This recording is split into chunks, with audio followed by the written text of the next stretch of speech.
Hello hello friends, দেখো আজকে একটু অন্যভাবে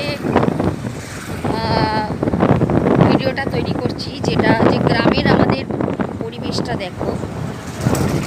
আমি তো কোচিং কমপ্লিট করে যাচ্ছি, যেটা আমি আমার ভিডিওটা দেখাই, কিন্তু আজকে আমি দেখাচ্ছি যে আমাদের গ্রামের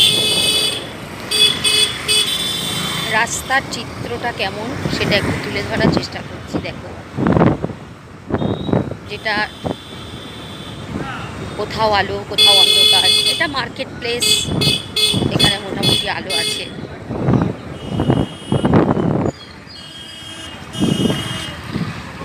এবং বিভিন্ন গাড়ি ঘোড়া সে তো আছেই। এটাই আমি তোমাদের আজকে তুলে দেখাচ্ছি। দেখো, পরিবেশটা আমি দেখালাম, এবার আমিও যাচ্ছি, সেটাও দেখাচ্ছি তোমাদের। আর ভিডিওটা এবার অন্ধকার হয়ে যাচ্ছে, যেটা গ্রামের রাস্তা হয়, তাই ভিডিওটা আর বাড়াচ্ছি না। ওকে, চলো, টাটা, বাই।